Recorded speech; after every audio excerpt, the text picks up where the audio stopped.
Hello everyone. नमस्कार आप सभी को। Very good morning to all. दिन की शुरुआत करेंगे 9 जुलाई 2023 के करंट अफेयर के साथ।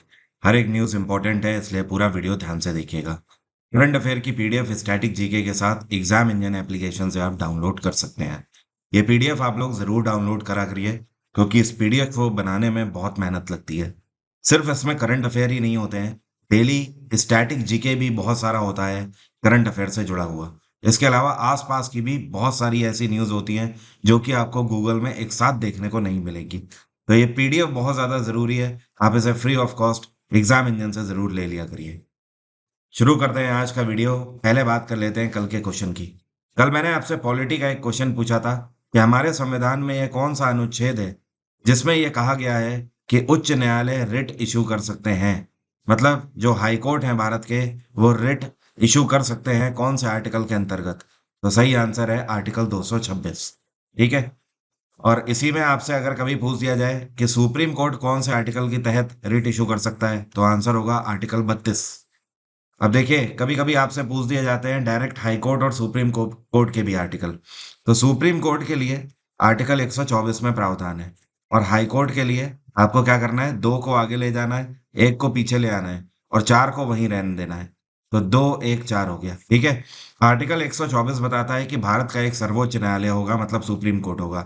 214 ये बताता है कि भारत के हर राज्य और यूटी के लिए एक हाई कोर्ट जरूर होगा। एक हाईकोर्ट मल्टीपल स्टेट और यूटी को मॉनिटर और कंट्रोल कर सकता है। अब शुरू करते हैं आज के करंट अफेयर। अभी हाल ही में एनसीसी इंटीग्रेटेड सॉफ्टवेयर किसके द्वारा लॉन्च किया गया है? तो इसको डिफेंस मिनिस्टर राजनाथ सिंह के द्वारा लॉन्च किया गया है। अब ये सॉफ्टवेयर क्या करेगा? देखिए, ये सॉफ्टवेयर इसलिए लॉन्च किया गया है कि एनसीसी में कोई कैडेट अगर भर्ती होता है, तो तब से लेकर वो जब तक भी कैडेट रहेगा, आगे चलकर मान लीजिए वो किसी पैरामिलिट्री फोर्स में जाता है, वो आर्मी में जाता है, पुलिस में जाता है, तो कहीं पर भी वो जा रहा है तब भी वो एक तरीके से कैडेट ही है, ऑब्वियसली। और अगर एनसीसी में है वो, तो उसे कोटा भी मिलता है एनसीसी के अंतर्गत, क्योंकि उसने एनसीसी में रहकर देश में सेवाएं दी होती हैं। तो इन सारी चीजों को अब इस सॉफ्टवेयर के तहत ऑनलाइन कर दिया जाएगा। अभी तक आप किसी भी भर्ती में आगे जाते थे तो वहां पर आपको एनसीसी का डॉक्यूमेंट लेकर जाना होता था, और भी कई सारे दस्तावेज लेकर जाने होते थे।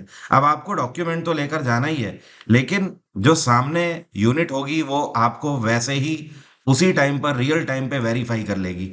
वो केवल अपने सिस्टम में एंट्री डालेंगे, आपका नाम और क्रमांक डालेंगे, तुरंत आपकी सारी डिटेल निकल कर आ जाएगी कि एनसीसी में आप कब से कैडेट हैं, आपकी क्या रैंक है, और आपने कौन से ग्रेड हासिल किए हुए हैं। ये सारा कुछ ब्यौरा आपका खुल के आ जाएगा। तो इस तरीके का सॉफ्टवेयर एनसीसी में पहली बार लॉन्च किया गया है। इस सॉफ्टवेयर को प्रधानमंत्री नरेंद्र मोदी का जो विजन है, once a cadet always a cadet, इसके अंतर्गत लॉन्च किया गया है। एक और इम्पोर्टेंट चीज ध्यान रखिएगा। एनसीसी कैडेट्स के लिए स्टेट बैंक ऑफ इंडिया ने एक स्कीम लॉन्च करी है। इसका नाम है पहली उड़ान। क्या नाम है? पहली उड़ान। अब इस स्कीम के अंतर्गत अगर आप एनसीसी कैडेट हैं, तो आप जीरो बैलेंस अकाउंट खुला सकते हैं। हर एक एनसीसी कैडेट को ये फैसिलिटी दी जाएगी। उनके अकाउंट में अगर एक भी पैसा नहीं है, तो भी कोई चार्जेस नहीं कटेगा। हर साल 5 लाख एनसीसी कैडेट्स इस स्कीम का फायदा उठाएंगे। ये कौन है जिनको अभी नेशनल ग्रीन ट्रिब्यूनल के एक्टिंग चेयरपर्सन के रूप में अपॉइंट किया गया है? देखिए, एक्टिंग चेयरपर्सन का मतलब ये होता है कि कुछ समय के लिए अपॉइंट किए गए हैं, उसके बाद परमानेंट चेयरपर्सन इस पोस्ट पर आएंगे। तो नेशनल ग्रीन ट्रिब्यूनल के नए acting chairperson justice Shiv Kumar Singh को अपॉइंट किया गया है। और अभी तक आदर्श कुमार गोयल, जो कि एनजीटी के चेयरपर्सन थे, अभी हाल ही में वो 6 जुलाई को रिटायर हो गए हैं। आदर्श कुमार गोयल को 6 जुलाई 2018 को अपॉइंट किया गया था 5 साल के लिए। आज 2023 चल रहा है, पूरे 5 वर्ष इनके हो गए हैं इस पोस्ट में, और अब गोयल साहब रिटायर हो गए हैं अपने पद से। तो इनकी जगह पर शिव कुमार सिंह आ गए हैं। एनजीटी जो है, ये एक ऐसा संस्थान है जिसकी स्थापना 2010 में नई दिल्ली में इस पॉइंट ऑफ व्यू से करी गई थी कि पूरे भारत में हर एक राज्य और यूटी पर यह नजर रखती है पर्यावरण को लेकर। अगर कोई भी राज्य या फिर कोई भी यूटी सरकार के निर्देशों का पालन नहीं कर रहे हैं पर्यावरण को बचाने के लिए, जैसे कि नदियों का पानी दूषित हो रहा है, अगर सरकारें उस पर ध्यान नहीं दे रही हैं, तो ये ऑर्गेनाइजेशन ये पावर रखती है कि ये राज्य सरकारों के ऊपर पेनाल्टी लगा सकते हैं। इससे पहले अभी पिछले 3 सालों में सबसे ज्यादा पेनाल्टी दिल्ली सरकार के ऊपर एनजीटी ने लगाई हुई है। पिरामल फाइनेंस के द्वारा इनकी ऑल वुमेन्स ब्रांच खोली गई है भारत के कौन से शहर में, जिसका नाम मैत्री रखा गया है। तो ये ऑल वुमेन ब्रांच अभी केरल के अंदर कोची में खोली गई है। ये एक ऐसी ब्रांच है जहां पर पिरामल फाइनेंस के स्टाफ में सारी महिलाएं ही होंगी, कोई भी पुरुष एम्प्लॉय इसमें नहीं होगा। ऑब्वियसली ये ब्रांच क्या काम करेगी, महिला एमएसएमईज जो हैं उनको लोन देने का काम करेंगी, ठीक है। और इसके अलावा जो महिला बिजनेस पर्सन्स हैं उनको भी लोन देंगे, होम लोन्स की भी फैसिलिटी प्रोवाइड करेंगे। और सवाल ये उठता है कि केवल कोची में ही इन्होंने अभी इस ब्रांच की शुरुआत क्यों करी है। तो आपको जानकर हैरानी होगी, पिरामल फाइनेंस के जो कस्टमर्स हैं उसमें से 50% महिला कस्टमर केरल से हैं, ठीक है। इस वजह से ये कोची वाली ब्रांच लॉन्च करी गई है। धीमे धीमे करके ये पूरे भारत भर में इस तरीके की विमेन्स ब्रांचेस लॉन्च करेंगे। हर एक ब्रांच में 7 से 15 महिला कर्मी होंगे। अभी हाल ही में बेस्ट डायरेक्टर का अवार्ड किसको दिया गया है, ब्रिटिश नेशनल अवार्ड के अंतर्गत। तो बेस्ट डायरेक्टर का अवार्ड इस बार ले गए हैं शेखर कपूर। और इनकी एक मूवी है जिसका नाम यहाँ पर मैं लिखता हूँ। इस मूवी का नाम है what's love got to do, got to do with it. ये इस मूवी का नाम है और ये एक ब्रिटिश मूवी है जिसको भारतीय मूल के शेखर कपूर ने बनाया है। और ये जो मूवी है इसको बेस्ट मूवी का भी अवार्ड दिया गया है, या आप बोल सकते हो बेस्ट ब्रिटिश फिल्म का भी अवार्ड दिया गया है। इस मूवी को बेस्ट स्क्रीन प्ले का भी अवार्ड मिला है और इसी को बेस्ट सपोर्टिंग एक्टर का भी अवार्ड दिया गया है। शेखर कपूर बेस्ट डायरेक्टर का अवार्ड इसके लिए ले गए हैं। ये जो मूवी है इसको 9 पैरामीटर्स में नामित किया गया है। 9 में से 4 पैरामीटर्स पर इसने अवार्ड जीते हैं। ध्यान रखिएगा, कल के वीडियो में मैंने आपको बताया था ये कौन सी कंपनी है जिसको राइजिंग स्टार अवार्ड से सम्मानित किया गया है। तो ये है भारत की कोल इंडिया लिमिटेड। भारत और अफ्रीका के बीच में, या आप बोल सकते हो भारत और अफ्रीका की मदद से, इंटरनेशनल मिलेट कॉन्फ्रेंस 2023 का आयोजन कौन से देश में किया जा रहा है। तो इसका आयोजन कीनिया में किया जा रहा है। और इस बार कीनिया में अगस्त के महीने में, मतलब अगले ही महीने में 2023 में ही इस मीटिंग का आयोजन किया जा रहा है। ध्यान रखिएगा, पिछले 2 साल से भारत सरकार लगातार यूनाइटेड नेशंस में अपील कर रही थी कि मिलेट ईयर मनाया जाए। तो 2023 को इंटरनेशनल मिलेट ईयर के रूप में मनाया जा रहा है। मिलेट का मतलब होता है बाजरा, और दुनिया में सबसे ज्यादा बाजरे का उत्पादन भारत में किया जाता है। इस पूरे कॉन्फ्रेंस का मेन उद्देश्य होगा बाजरे का प्रमोशन। आज की डेट में गुड फूड क्वालिटी के ऊपर हर एक देश ध्यान दे रहा है, तो जिसके अंतर्गत इसमें बाजरे के गुण बताए जाएंगे। हर एक देश बाजरे के लिए भारत से संपर्क कर सकता है। इसमें सीधा सीधा फायदा भारत का होगा, क्योंकि बाजरा एक ऐसा अनाज है जिसमें बहुत ज्यादा न्यूट्रिशन होते हैं। आप अगर इसे ग्रहण करते हैं तो आपके डाइजेस्टिव सिस्टम में कोई भी इश्यू या प्रॉब्लम नहीं आने वाली है। इस कॉन्फ्रेंस में और भी कई सारे देश हिस्सा ले रहे हैं, जैसे कि मालदीव्स इसमें हिस्सा ले रहा है, नाइजीरिया हिस्सा लेगा, गाम्बिया हो गया, सूरीनाम, श्रीलंका, मॉरिशस, गुयाना और जिम्बाब्वे। ये कुछ ऐसे कंट्रीज हैं जो कि यहाँ पर हिस्सा ले रहे हैं। केनिया की कैपिटल क्या है, नैरोबी। यहाँ के राष्ट्रपति कौन है, विलियम रूतो। क्या नाम है इनका, विलियम रूतो। घाना की कैपिटल है अक्र। और नामीबिया की कैपिटल इसको बोलते हैं विंड होक। क्या बोलते हैं, विंड होक। और इजिप्ट की कैपिटल इसको बोलते हैं कायरो। अभी क्या हुआ कि आरबीआई की कमेटी रिकमेंडेशन हुई है, ठीक है। और ये कमेटी रिकमेंडेशन एआरसी के ऊपर लागू करी जाएगी। तो इसके लिए इंडियन बैंक एसोसिएशन के द्वारा एक ग्रुप बनाया जा रहा है। इस ग्रुप में कितने मेंबर होंगे, मतलब आप अगर आप नहीं समझे तो आप ऐसे समझ लो, इंडियन बैंक एसोसिएशन के द्वारा एआरसी के लिए आरबीआई की कमेटी रिकमेंडेशन के आधार पर एक ग्रुप बनाया जाएगा। इस ग्रुप में कितने सदस्य होंगे, 5 सदस्य इसमें शामिल किए जा रहे हैं। तो यहाँ पर एआरसी का मतलब क्या है समझ लो, इसको बोलते हैं एसेट रिकंस्ट्रक्शन कंपनीज, ठीक है। ये ऐसी कंपनीज होती हैं जो कि बैंकों की डूबी हुई एसेट्स को रीग्रो कराने का काम करते हैं। जैसे कि ये बैंकों को बताते हैं कि जो भी आपका पैसा लोन में दिया गया है और अगर वो वापस नहीं आ रहा है तो उसे आप कैसे वसूल सकते हो। इसके अलावा और आप किन किन चीज़ों का ध्यान रखो कि आपकी एसेट रीडेवलप होती रहे। तो इसके लिए एआरसीज होती हैं। तो इसमें जो 5 सदस्य अपॉइंट किए जा रहे हैं ये कौन कौन है, तो आपको बता देता हूँ। एक तो एसबीआई से हैं जिनका नाम है धर्मेंद्र पाली। जो दूसरे सदस्य हैं ये आपके आईसीआईसीआई बैंक से हैं, इनका नाम है अनुपम रनाडे, अनुपम रनाडे। इसके बाद जो 2 मेंबर हैं ये आपके एआरसी से हैं, ठीक है। एक तो हो गए हरिहर मिश्रा, और दूसरे हो गए इसी में एआरसी से ही मैथिली बाला सुब्रमण्यम, ठीक है। और इसके बाद ये तो चार हो गए। अब पांचवें सदस्य जो हैं, ये लोन मार्केट एसोसिएशन से हैं, LMA, और इनका नाम है अजीत कुमार, ठीक है। तो टोटल ये पांच सदस्य हैं जो कि इस ग्रुप में होंगे। और ये ग्रुप करेगा क्या? ये एआरसीज को हैंडल करेगा, एक तरीके से आप बोल सकते हो। ये कौन सा बैंक है जिसके द्वारा बेंगलोर में टेक्नोलॉजी और डिजिटल हब की शुरुआत अभी हाल ही में करी गई है? यह है कर्नाटक बैंक।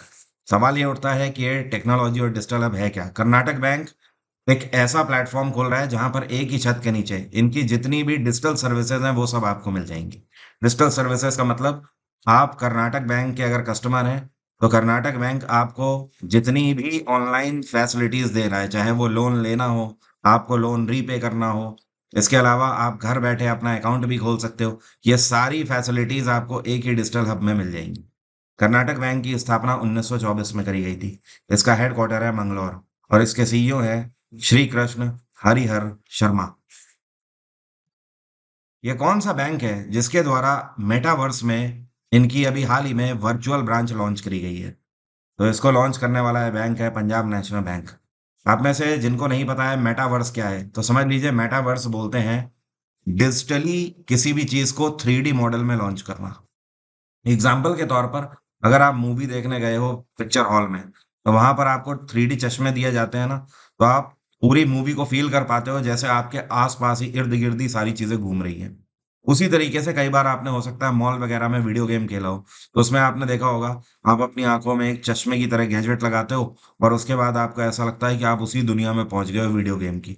तो ये एक ऐसी ही ब्रांच है पंजाब नेशनल बैंक की जिसके अंदर आप ये डिजिटल चश्मा लगाएंगे, और इसके बाद इनका हर एक काउंटर आपको वर्चुअली ऐसे दिखाई देगा। जैसे मान लो ये हो गया लोन काउंटर, ये हो गया आपका डिपॉजिट काउंटर, इसके अलावा आपको अगर कोई भी जानकारी चाहिए म्यूचुअल फंड से, तो ये म्यूचुअल फंड का काउंटर हो गया। आप जिस काउंटर को टच करोगे, वो काउंटर अपने आप में कई सारे ऑप्शन आपको खोल के दिखाने लगेगा। आपको जिस ऑप्शन में जाना है आप फिर आप उसे टच करिए, उसमें और भी कई सारे ऑप्शन आपके सामने खुलेंगे। तो ये अपने आप में बहुत ही डिफरेंट एक्सपीरियंस होगा, जो कि मेटावर्स के रूप में पंजाब नेशनल बैंक ने लॉन्च किया है। पीएनबी की स्थापना 1894 में करी गई थी। यह भारत का पहला स्वदेशी बैंक है। लाला लाजपत राय के द्वारा इसकी स्थापना करी गई थी। इसके सीईओ हैं अतुल कुमार गोयल, AK गोयल इस टाइम पे। कोटक महिंद्रा बैंक साल 2003, ICICI bank 1994, state bank of India 1955। Bharat का पहला चैट बॉट ऐसे लोगों के लिए लॉन्च किया गया है जिनको मेंटल डिस्ट्रेस है। और ये कहाँ पर लॉन्च किया गया है? तो इसको जम्मू कश्मीर में लॉन्च किया गया है। अगर आप मेंटली फिट नहीं है, अगर आप लोनली फील करते हैं, आपको एनजाइटी हो रही है, आपसे कोई बातचीत करने वाला नहीं है, तो और आप लगातार किसी तरीके के डिप्रेशन में जा रहे हैं, तो आप यहाँ पर इस चैट बॉट से बात कर सकते हैं। इसका नाम रखा गया है मानस चैट बॉट। क्या नाम है? मानस चैट बॉट। और इसके पीछे एक प्रॉपर कॉलिंग टीम है। आप इस चैट बॉट के इंस्ट्रक्शन को फॉलो करिए, और सामने से जो हेल्थ कंसल्टेंट होंगे वो आपसे बात करेंगे, और आपको एक सही दिशा दिखाने की कोशिश करेंगे। आपको बताएंगे कि आपके जीवन में आपको क्या क्या करना चाहिए। जैसे कि मेडिटेशन की ज़रूरत है तो आप मेडिटेशन आपको रिकमेंड करेंगे, डॉक्टर की अगर ज़रूरत है तो डॉक्टर आपको रिकमेंड कर देंगे वहीं से। ये सारी फैसिलिटीज चैट बॉट के अंतर्गत फ्री ऑफ कॉस्ट है। जम्मू कश्मीर में पिछले 3 साल में ऐसे कई सारे केसेस देखने को मिले हैं। और जम्मू कश्मीर में लेफ्टिनेंट गवर्नर कौन है? मनोज सिन्हा। जम्मू कश्मीर के कई सारे फोक डांस आपसे पूछे जाते हैं, जैसे कि यहाँ पर राउफ नाच चलता है, एक दमाली नाच है यहाँ का, एक हैकत नाच है जो कि काफी फेमस है, पूछा जाता है। इसके अलावा एक है यहाँ पर, इसको बोलते हैं मंदजास। मंदजास कूद नाच, ये सारे फोक डांस हैं जम्मू कश्मीर के। प्रधानमंत्री नरेंद्र मोदी के द्वारा अभी हाल ही में दो नई वंदे भारत एक्सप्रेस जो है इनको हरी झंडी दिखाई गई है। पीएम नरेंद्र मोदी ने उत्तर प्रदेश के कौन से रेलवे स्टेशन से इनको रवाना किया? तो उत्तर प्रदेश का गोरखपुर जंक्शन से इसको रवाना किया गया। ये जो एक वंदे भारत एक्सप्रेस है, ये गोरखपुर से लखनऊ सीधे जाएगी। तो पहली तो गोरखपुर से लखनऊ कनेक्ट कर रही है, दूसरे को वर्चुअली लॉन्च किया गया है पीएम नरेंद्र मोदी के द्वारा। ये जोधपुर से चलेगी और अहमदाबाद तक जा रही है। आप देख रहे हो लगातार वंदे भारत एक्सप्रेस लॉन्च करने की अब स्पीड बढ़ती चली जा रही है। भारत सरकार का टारगेट है अगले 5 सालों में पूरे भारत में 400 से ज्यादा वंदे भारत एक्सप्रेस लॉन्च करनी है। पहली वंदे भारत एक्सप्रेस पीएम नरेंद्र मोदी की कॉन्स्टिट्यूएंसी वाराणसी से लेकर नई दिल्ली तक चलाई गई थी और ये 2019 में चली थी। दूसरी जो है, ये नई दिल्ली से लेकर माता वैष्णो देवी जम्मू कटरा तक चलाई गई थी। और तीसरी जो है, ये मुंबई से लेकर गांधीनगर तक चलाई गई थी। अभी क्या हुआ, अंकटाड के द्वारा वर्ल्ड इन्वेस्टमेंट रिपोर्ट 2023 जारी करी गई है। इसमें भारत में जो एफडीआई है वो कितना प्रतिशत तक इंक्रीज हुआ है। तो भारत में FDI foreign direct investment 10% increase हो गया है। एफडीआई का मतलब क्या होता है? Foreign direct investment. इसका सीधा सा मतलब है, ये है भारत। दुनिया में कोई भी देश हमारे देश में अगर निवेश करता है, तो जो भी वो पैसा भारत में डाल रहा है, हमारे बाजार में डाल रहा है, ये पैसा ही क्या कहला रहा है? इसी को एफडीआई बोला जाता है, फॉरेन डायरेक्ट इन्वेस्टमेंट। तो कहने का मतलब यह है कि 2022 से 23 के सत्र में जो पिछला हमारा इन्वेस्टमेंट था, उसमें 10% की बढ़ोतरी हुई है। अगर बात करें अंकों की, तो ये रहा 49 बिलियन। 49 बिलियन का निवेश भारत को मिला है पूरे दुनिया से। और पूरे एशिया में आपको बता दूं, ये सबसे ज्यादा है। एशिया में नंबर 1 पे सबसे ज्यादा एफडीआई भारत को मिला है। दूसरे नंबर पे चाइना रहा है। तीसरे नंबर पे सिंगापुर रहा है। चौथे नंबर पे हांगकांग रहा है। और पांचवें नंबर पे कौन सा देश है? यूनाइटेड अरब अमीरात। ठीक है। तो ये टॉप 5 कंट्रीज हैं एशिया में। अब देखिए, बात करें अगर एशिया रीजन की, तो एशिया रीजन पूरे दुनिया का 50% एफडीआई अकेला लेता है। मतलब कहने का, पूरे दुनिया में जितने भी देश हैं, अगर उन सबको मिला दें तो 50% निवेश इस टाइम पर सिर्फ एशियन कॉन्टिनेंट में किया जा रहा है। एशिया में इतनी तेजी से बढ़ता हुआ बाजार है, आप ऐसे समझ लो। और एशिया में कितने प्रतिशत की बढ़ोतरी हुई है? 5% की बढ़ोतरी। भारत में 10% की ग्रोथ है, एशिया में 5% की। एशिया में अगर पर्टिकुलर अमाउंट की बात करें, जैसे भारत में $49 बिलियन का निवेश मिला, पूरे एशिया में कितना निवेश हुआ है? यह है 662 बिलियन। क्लियर है? और अंकटाड की स्थापना कब करी गई है? इसकी स्थापना 1964 में करी गई। इसको बोलते हैं United Nations conference on trade and development. इसका हेडक्वार्टर है जिनेवा। और इसके प्रेसिडेंट हैं इस टाइम पे रेबका ग्रिंसपैन। रेबका ग्रिंसपैन। अभी हाल ही में एफआईएच हॉकी प्रो लीग में नीदरलैंड मेंस हॉकी टीम ने कौन सी बार जीत दर्ज करी है? तो देखिए, ये चौथा संस्करण एफआईएच हॉकी प्रो लीग का आयोजित किया गया। और नीदरलैंड एक ऐसी टीम बन गई है पहली बार जिसने 2 टाइटल इसमें जीत लिए हैं। ये दूसरी बार है जब नीदरलैंड ने एफआईएच हॉकी प्रो लीग जीती है। नीदरलैंड ने बेल्जियम को हराया।